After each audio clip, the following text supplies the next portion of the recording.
Thank you to all the teachers and instructors and leaders here that make SAIT such an extraordinary institute where so much happens, not just building the future and training students to be able to have the impact that they need to have in the economy of tomorrow, but also directly serving communities in ways that really demonstrate the values and the ethos that is typical to SAIT, but also typical to Albertans, being there for each other, visionary about the future, and working hard every step of the way. That's why it's so great to be back in Alberta, so great to be having conversations with people about what government can do to make sure people are having the best possible future.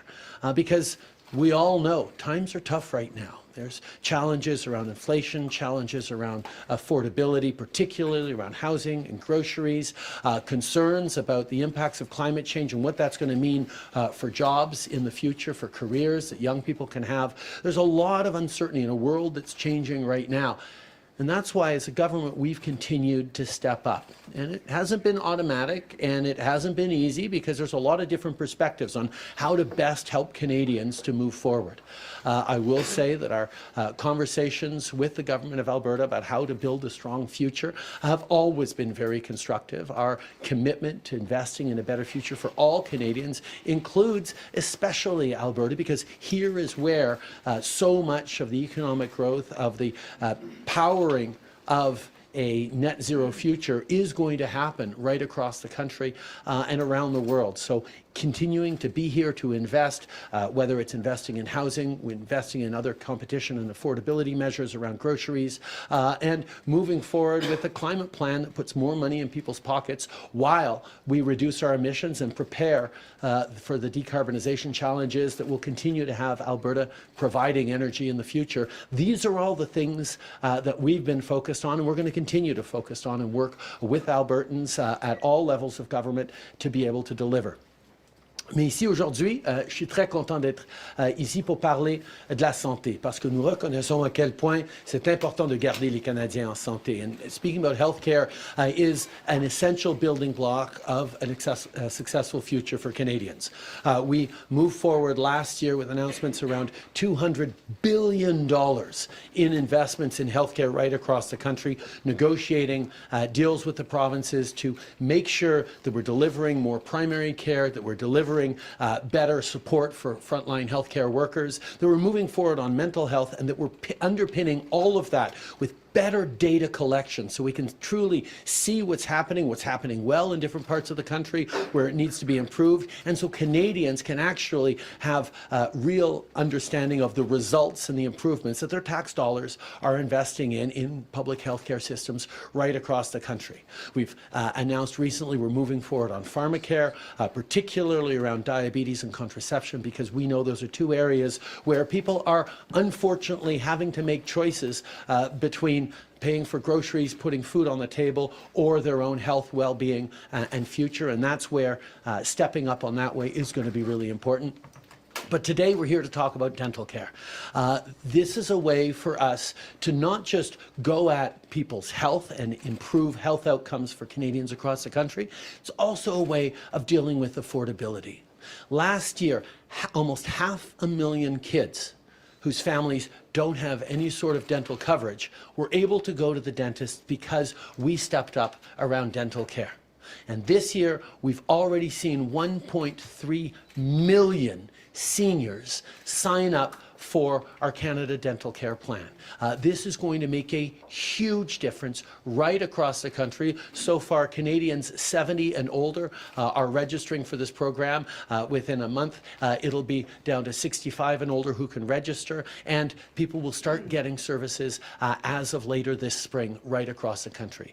It's a really exciting time because we know that mouth health is body health increasingly, and making sure that our seniors and our young people, as a first step, have access to dental care is about creating both healthier outcomes and less pressures on our healthcare systems, but also better quality of life while taking away some of the affordability challenges for people. It makes a huge difference, and it's something that we're very, very pleased to be stepping up on and delivering for seniors right now, right across the country. D'investir dans les soins de santé dentaire, c'est juste quelque chose de profondément logique. Ça aide avec les coûts de la vie et l'abordabilité, avec des gens qui sont vulnérables et qui ne pouvaient pas se payer des visites chez le dentiste. Ça aide avec la qualité de vie, avec la qualité des soins médicaux qu'on reçoit. On est en train d'investir tout de suite dans un avenir plus fort pour tous. But let me say, as great an idea as dental care for seniors and young people who don't have access to dental care coverage would seem, it's not automatic.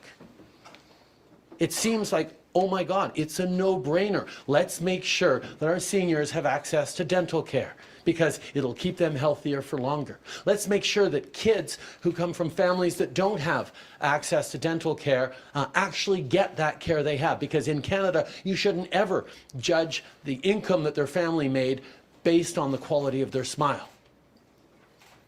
But it's not automatic. This was actually a real debate in Parliament. The Conservative Party of Canada stood resolute against us moving forward on dental care for seniors, against moving forward on dental care for young people, for people with disabilities, for people who don't have coverage in this country. And their justification was, oh, it's a bad investment in Canadians. It'll contribute to inflation. The Conservative Party thinks the best way to get Canadians through these tough times is to offer cuts to programs. Cuts to things like dental care, cuts to child care. Child care in Alberta has saved average families $10,000 per child over the past years. This is massive. And these are ways government can step up to make life more affordable for families. But the Conservative Party has stood against dental care every step of the way, stood against Pharmacare, stood against child care, and continues to not get that confident governments, confident countries invest in their people, invest in better outcomes, invest in the kind of innovation that's going to lead the world in solutions we need. Investments are going to lead to a happier, healthier population that can do better jobs as we continue to see a transformation of our workspace. The world is changing, and the job of any government is to roll up our sleeves and make sure that Canadians can benefit from the changes that are happening around the world. And burying your heads in the sand, like Conservative politicians tend to do, is not the right path. I have to say, at the federal level, there's a definite lack of vision. At the provincial level, I'm glad that I've been able to move forward on a number of significant issues with Danielle Smith's government here and with partners across the country. And we'll continue to look for areas of common ground where we can make a positive impact on Canadians. Hundreds of millions of dollars worth of investments from the federal government has been flowing to Alberta over the past year, just in specific world-leading companies that are creating solutions for the future. I'm excited about the future we're building because I know what Canadians are capable of. And I believe that the work that we need to continue to do is to roll up our sleeves and keep being there for each other, because that's how you build stronger communities, a stronger future. And that's why I'm so glad to be back here at Alberta, where people are so focused on building a smarter future, on building a better opportunity for everyone here, because it spreads right across the country. Merci beaucoup tout le monde. Thank you, Prime Minister. We'll now start question period. We have 20 minutes for questions, starting with the press from SAIT. Hi, I'm Janelle de los Reyes from SAIT, the Press, student publication. Speaking of solutions for the future, what can we expect in the federal budget in addressing the perpetuating student housing crisis in Alberta and across the country? This budget that we're working on right now will be focused on both supporting Canadians now and building a better future for the coming years, with a particular recognition that young people in particular are squeezed and struggles, whether it's the challenges around student housing that you highlighted. One of the things we've seen is an explosion in the number of international students over the past few years. We need to make sure that those students are being properly supported, getting the best quality education, and that the numbers of people coming in are manageable to the ecosystems that are actually supporting and teaching them. And that's why we've brought forward changes on that. We've also moved forward not just with various range of programs on housing that are creating more affordable housing, that are working on our Reaching Home program to end homelessness, but we've actually signed big deals with the municipal governments, particularly with Calgary and with Edmonton, to change the way housing gets built in this country. The Housing Accelerator Fund is all about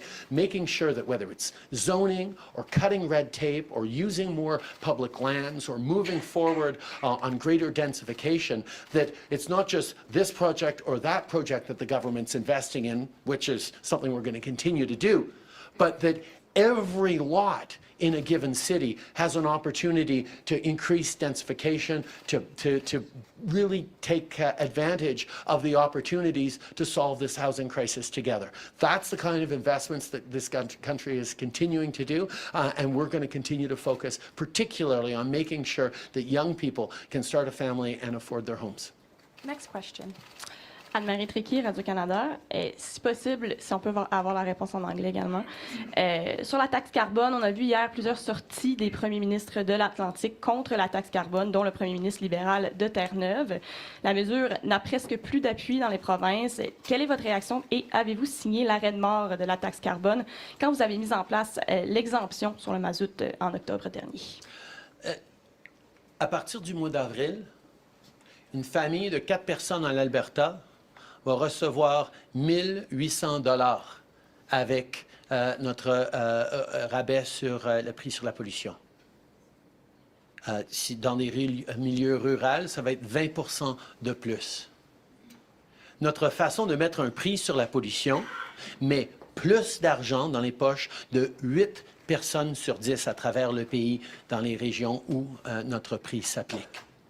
On a fait ces investissements, on a fait ce programme pour livrer des chèques 4 fois par année pour les familles, tout en réduisant nos émissions de gaz à effet de serre.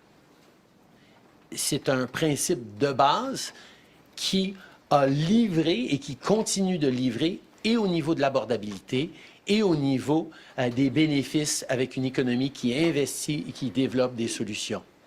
On a reconnu qu'ici en Alberta et ailleurs, il y a encore des familles qui doivent chauffer à l'huile. Et le chauffer à l'huile, c'est plus cher, c'est plus polluant et c'est plus utilisé par des familles à plus faible revenu qui n'ont pas la possibilité de transformer leur façon de chauffer leur maison. C'est pour ça qu'on a mis une pause sur le prix sur la pollution, sur le chauffage à l'huile, pour justement permettre aux gens, pour les 3 prochaines années, d'investir et d'avoir des thermopompes gratuites dans les provinces où ils sont prêts à travailler avec nous. Déjà, on est plusieurs provinces à le faire et on va continuer d'être là pour créer de ces bénéfices, pour que les gens puissent transformer leur façon de chauffer, pour être plus responsables, moins polluants et plus abordables en même temps. Alors, on va continuer de livrer un prix sur la pollution parce que de polluer, ça ne devrait pas être gratuit nulle part au pays. The price on pollution was designed to do 2 things. Both send a clear signal to investors, to companies, to Canadians that it makes good sense to invest in reducing our carbon emissions and saving energy. And a price signal is the clearest way of doing that. But the second goal of the price on pollution was to make sure that middle-class families and vulnerable families across the country weren't carrying the brunt of that price on pollution. And that's exactly what we've done. A family of 4 in Alberta is going to receive $1,800 over the coming year with our price on pollution. That is more than the average family will pay with the carbon price. And there's a 20% top-up for rural areas that puts it over $2,000. Those are checks that the Conservative governments and Conservative Party wants to take away from people. It's a way of both fighting climate change, of pushing for innovation and better technologies, and putting more money in the pockets of Canadians right across the country. 8 out of 10 families in the jurisdictions across the country that have the federal price on pollution do better with the Canada Carbon rebate checks they get every few months than it costs them. That's what a smart plan to price pollution is all about. And I can understand there's a lot of political misinformation and disinformation about that. But every Canadian knows, particularly here in Alberta, that the impacts of climate change are real, and the opportunities to innovate and build an economy of the future with hydrogen, with CCUS, with renewables, with nuclear, is going to continue to lead good jobs for Albertans and an economically driving force here in Alberta in a world that understands the reality of climate change. Next question. Good Hello. to see you. Yeah, good to see you Haven't as seen you in a well. while. Yes, exactly. Well, hopefully we'll see you at Stampede. Every year. Rick Bell, Post Media. What do you... I'm going to try to sneak in sort of a two-parter here, but it's going to be very quick. Number one, what do you say to people who aren't buying what you just said? You know, aren't buying your argument, and they're not just all conservatives or all politicians or all misinformation people. So what do you say to those people, including premiers, including Premier Smith, who aren't buying that argument? So you got to give us something more to try to convince people of that, because there's a lot of people who aren't convinced. They want to pause in April, etc. And this one's an easy one. Are you more or less likely to fire your environment minister because Premier Smith keeps saying you should fire your environment minister? Listen, right now, everyone is stressed out with the cost of living. It is a stressful time. There are massive challenges around the world in terms of inflation, in terms of supply chains. There are wars going on in a way that is putting more pressure on people and you know, emotional angst on a whole bunch of people in every community.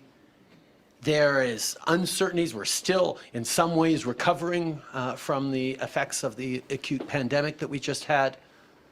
We're dealing with, you know, countries getting more protectionistic in a whole bunch of different ways. There are real challenges in the world right now. And one of the challenges everybody is seeing is climate change. You know, Alberta declared a start to its forest fire season in February this year.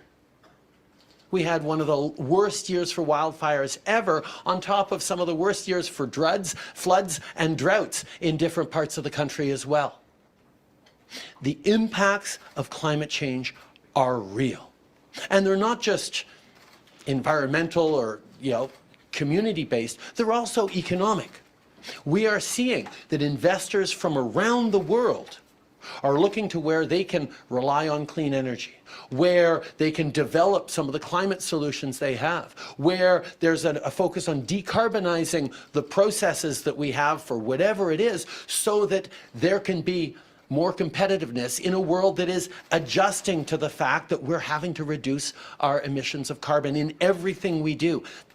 Those are just the facts. The question is, what do we choose to do with that? What decisions do we make collectively to tackle this problem? Now, for decades now, as people saw the challenges with the environment, the political will just wasn't there because there wasn't enough support for it across the country. Who would want to actually, face a challenge that really is only going to hit a few decades from now? That'll be someone else's problem, is unfortunately the easiest way to respond to this. We don't have to do anything It won't hit us now while I'm in office, so let's just push off the problem for more and more people to deal with. The problem is the fact that we pushed off this problem for decades already means it gets more and more expensive to make the changes that are necessary, not just to protect communities' quality of life, but also to protect our environmental opportunities and growth that we have. So the question becomes, does anyone really think you can build a strong economy for the future without, at the same time, fighting climate change and being responsible about the environment? The fact is, you cannot. You can't have a plan for the economy if you don't have a plan to fight climate change. So then the question becomes, well, how do you fight climate change? There are lots of different ways you can do it. You can bring in the heavy hand of regulations to force people to do different things. You can bring in different incentives and subsidies and rewards to invest in companies that are actually doing the right kinds of things. But that all involves the heavy hand of government weighing in on how we're going to do that. I prefer a cleaner solution, a market-based solution of saying, you know what? If you're behaving in ways that are going to cause pollution that is going to impact the whole community, you should pay for that pollution so the community then doesn't suffer the negative sides of it or have to clean it up on their own dime. That's what we do with people spewing water into wastewater from factories into streams. We say, no, no, no, you're going to have to clean that up. You're going to have to be responsible for the pollution you create. So that's why putting a price on carbon emissions just makes sense, because a company that says, oh, you know what?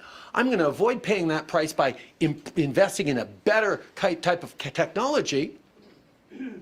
Well, that just makes sense. And that company should be rewarded.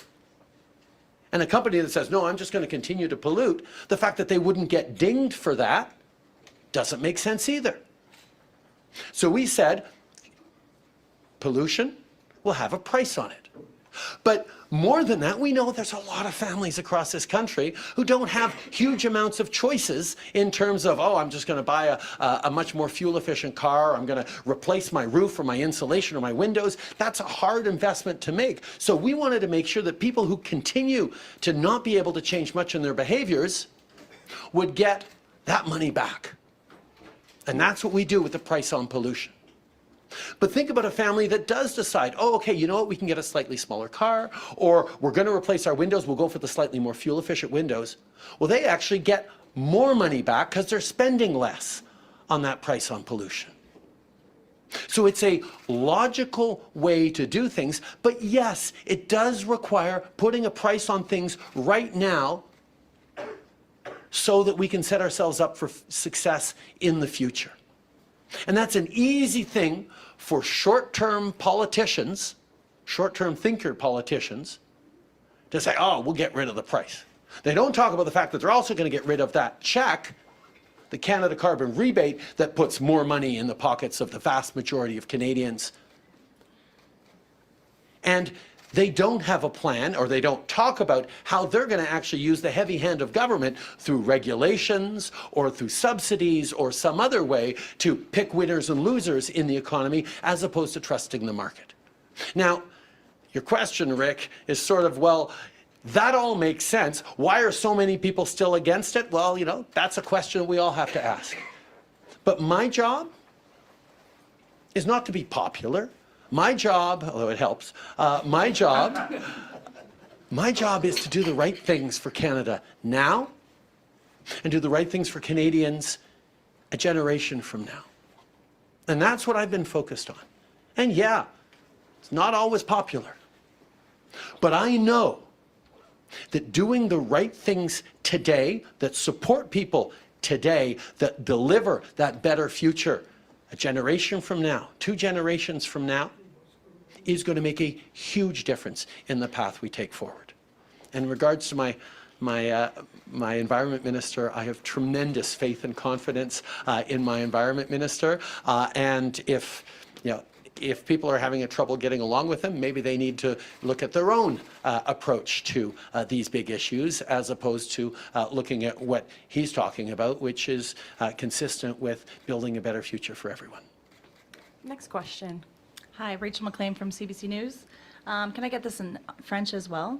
The Auditor General has had to fire 3 staff who were making money on the side from undisclosed government contracts, and the ArriveCan revelations continue. Do you still have confidence in the government's contracting process, given some of the ethical lapses that have been uncovered in recent weeks?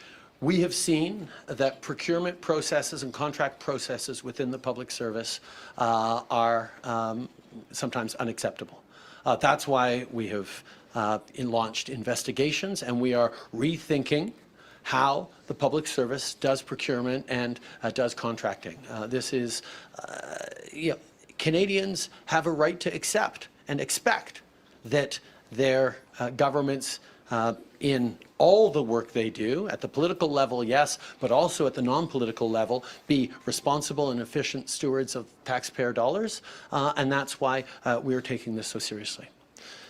Je pense que la situation démontre qu'il y a des pratiques inacceptables au sein de la fonction publique par rapport au contrat, par rapport à l'approvisionnement. C'est pour ça qu'on a lancé des enquêtes là-dessus et qu'on s'attend à ce qu'il y ait des changements profonds dans la façon que le gouvernement et que la fonction publique s'occupent de l'approvisionnement. Next question. Heather Yerkes-West with Global National. Just to follow on that, we now have multiple examples of civil servants making large sums of money on the side through undisclosed government contracts like the ArriveCan app. Do you believe that this is ethical, and is your government willing to make changes to the rules so that this doesn't happen in the future? No, this is an unacceptable situation, and there need to be changes on this. Government needs to make sure that everyone from the political level to the public service level are responsible, transparent stewards of the public money. And what we've seen in terms of the procurement process that's ongoing within government, there need to be significant changes. That's why there are ongoing investigations, and that's why we will be making changes. Prochaine question. Kelly Kreiderman, Globe and Mail. Prime Minister, with respect, we're hearing a lot today about a lot of issues, and we're assuming you didn't come to a big agreement with Premier Smith on energy or climate policy. What is the main purpose of your trip to Calgary today? I'm here to highlight the impact that dental care is going to have on seniors right across the country.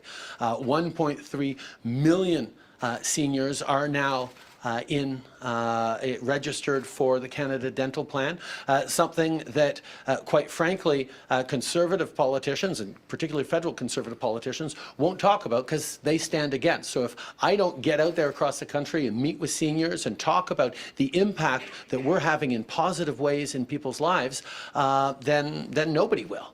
So I'm glad to be back in Calgary. I'm going to be meeting with seniors a little later. I was pleased to talk with Premier Smith. We highlighted some of the challenges that we're working on solving around childcare, for example, where the billions of dollars of investments the federal government is making is starting to make a real difference in people's lives. But we also did talk about how we're moving forward and how our officials particularly are moving forward on clean electricity, on investing in renewables, and how we're partnering on big projects, whether it's Dow Chemicals or others, to deliver for Albertans. The Prime Minister's job doesn't just happen in Ottawa. Indeed, it shouldn't just happen in Ottawa, and it's a delight for me to be able to be back here in Alberta, meeting with people, talking about the ways the federal government continues to believe in and invest in Albertans. En français? Okay. Je suis ici aujourd'hui pour souligner à quel point c'est important d'investir dans les soins dentaires pour les Canadiens et que maintenant, il y a 1,3 million d'aînés à travers le pays qui sont enregistrés pour les soins dentaires. C'est une grosse chose qui va aider énormément de gens dans les coûts de la vie, mais aussi livrer de meilleurs résultats au niveau de l'économie et de leur santé. Donc, on va continuer d'être là. La job d'un premier ministre, c'est pas juste de rester à Ottawa, c'est d'être avec les gens à travers le pays, en train de parler de tout ce qu'on est en train de faire pour aider les gens, pour investir dans un avenir plus prospère. Ça fait partie de mes responsabilités et je suis très, très content d'être de retour en Alberta pour ce faire. Prochaine question. Tyson Fedora with CTV. Prime Minister, so just to confirm, nothing new being announced here in Calgary today or for Calgary, just to follow up on Kelly's question. nothing new. Did you know 1.3 million seniors have signed up for dental care? No, you know now. Yes, I announced that today. That is great news, that is actually impressive. Every single one of those seniors is being funded by the federal government to get dental care. This is a big thing, not a small thing. And the fact that the Conservative Party continues to stand against dental care, doesn't want seniors to get dental care if they can't already afford it, that's a very clear point of differentiation between a government that believes in investing in people and continues to, and a government that thinks that cuts to programs is the only way to build a stronger future. Well, they're wrong about that, and I'm happy to be here in Calgary to highlight that once again. My question is about former Mayor Nenshi running for the Alberta NDP. Do you have any thoughts on that? Of course, that's Mr. Chahal's former colleague as well. I know you actively potentially tried to get him to run federally in the last election. What are your thoughts on Mr. Nenshi trying to go up? I think good people stepping up into politics is always a win for citizens across the country. Naheed was a very strong mayor of Calgary for many years, and we worked together on a lot of big issues. I'm not going to weigh in on provincial leadership races, particularly not for a party that I'm not part of, but I wish everyone the best, and I think robust races with great people stepping up is a really good thing for our democracy, particularly at a time of tremendous cynicism and division and toxicity in politics. To see good people step forward with thoughtful solutions is something we should all be encouraging more of. 2 last questions. Hi, Sean Polzer, Western Standard. Given that Saskatchewan has decided not to rebate the carbon tax, there's been some question over possible penalties over the Saskatchewan Premier breaking the law. It's something that Danielle Smith has been worried about as well. And it all seems to kind of come back to the carve-out for the home heating oil back in Atlantic Canada. So the question is what would these consequences be for not rebating the tax? And do you have any regrets about carving out the home heating oil? Well, first of all, on home heating oil, let's be very clear. There are thousands of families here in Alberta and in Saskatchewan and in every part of the country that still rely on home heating oil, which is more polluting, more expensive, more subject to international price fluctuations, and is perversely more relied on by proportionately lower income households. And we recognized that the simple price signal, the clear price signal that the price on pollution gave, wasn't enough to enable those vulnerable families to make those investments up front in replacing home heating oil with a heat pump or what have you. That's why the federal government has stepped up with a program that actually loans money so people can replace their home heating oil and home heating oil with a heat pump and repay it over the coming years, because they'll be able to with the savings they have.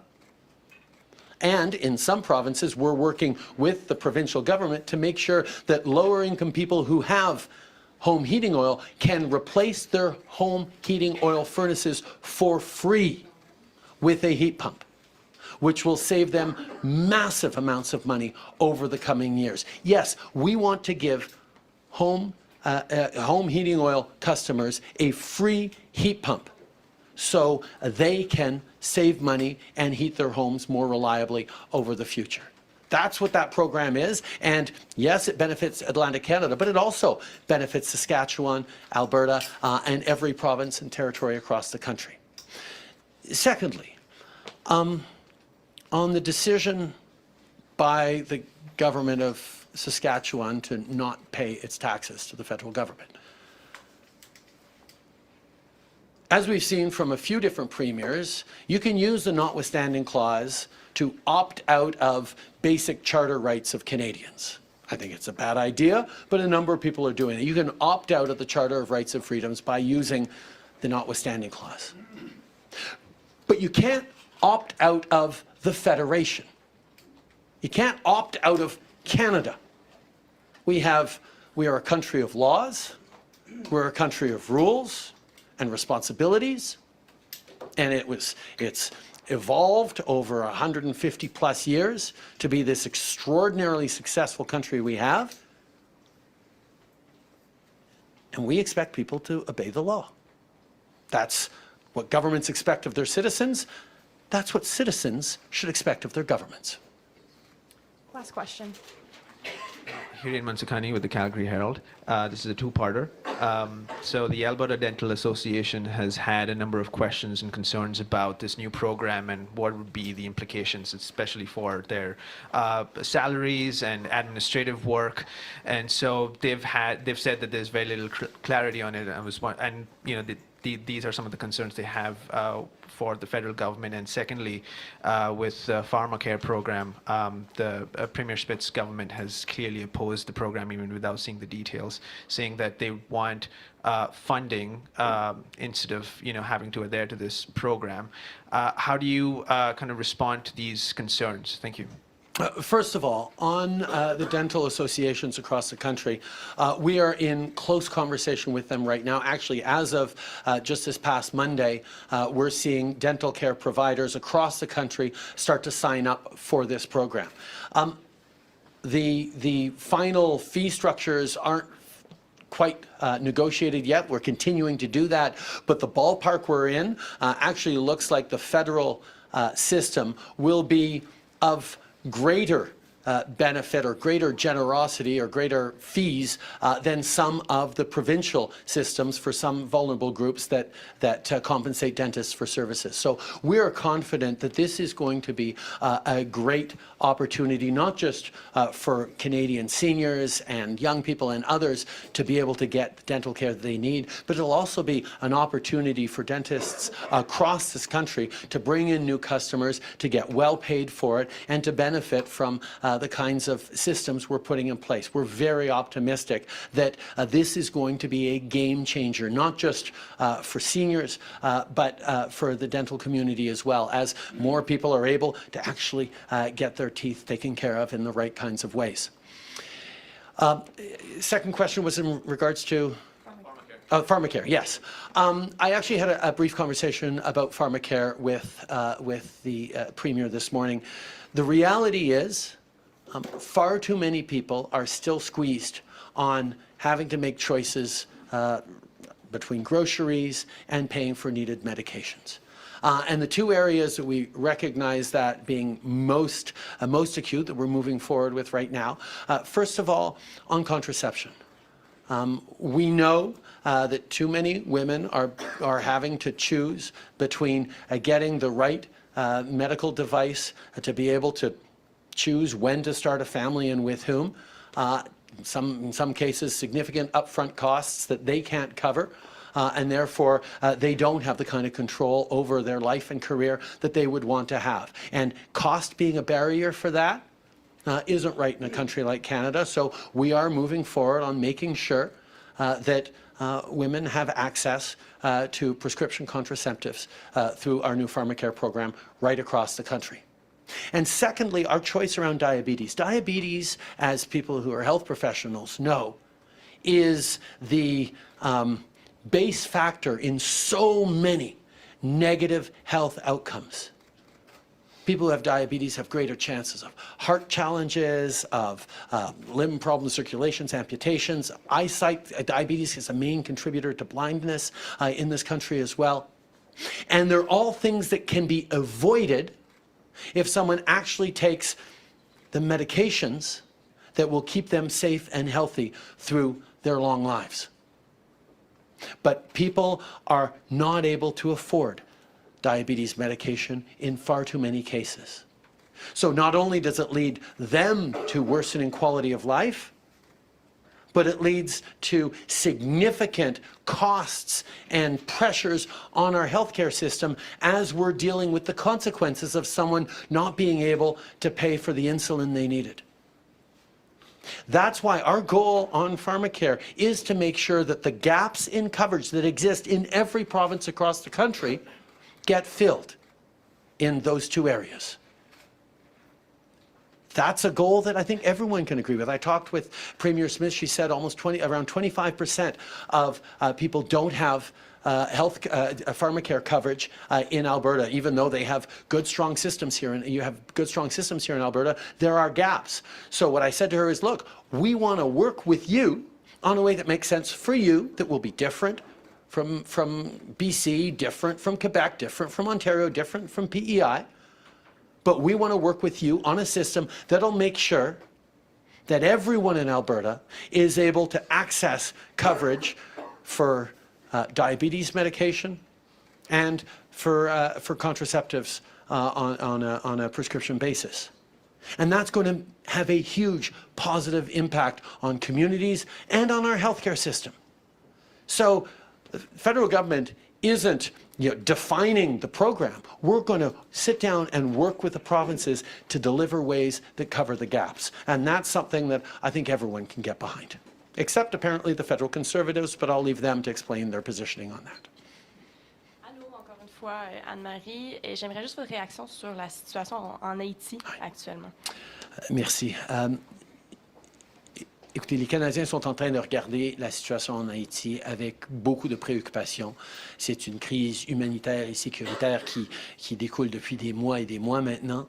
Je peux vous assurer que le Canada et moi-même, j'ai été extrêmement engagé au cours des derniers mois, particulièrement cette fin de semaine avec des conversations avec différents leaders des Caraïbes, incluant le Premier ministre sortant, Ariel Henry, sur comment on peut encourager et créer le contexte pour une solution haïtienne à cette crise haïtienne. Parce que les partenaires internationaux ont eu beaucoup d'interventions au fil des dernières décennies qui n'ont pas abouti à une stabilité, une solidité nécessaire pour leur démocratie ou leur économie.